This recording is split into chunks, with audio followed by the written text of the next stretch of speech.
c'est toujours un petit peu dommage, quand on parle de crise du logement, de ne parler que de Montréal.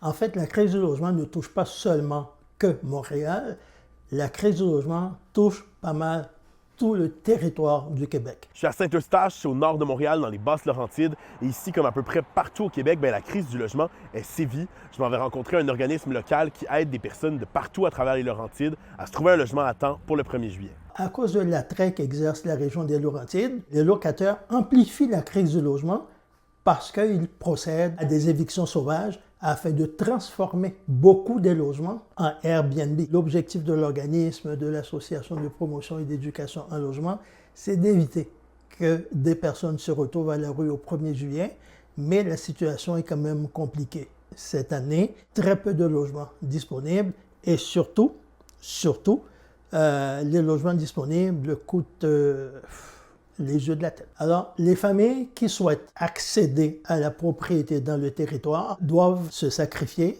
dans le sens où ils doivent consacrer une portion de plus en plus importante de leurs revenus pour être capables de s'acheter une maison. Qu'est-ce qui arrive aux gens qui n'ont pas trouvé de logement? Ils vont souvent faire ce qu'on appelle de l'itinérance cachée. Donc, ils vont squatter chez un ami, chez un parent, 1 semaine, 2 semaines, 1 mois, 2 mois. L'année dernière, on a eu 2 familles qui ont passé pratiquement tout l'hiver et jusqu'à maintenant dans une tente. Alors, la crise du logement, ce n'est pas juste le 1er juillet, c'est à l'année, la crise du logement.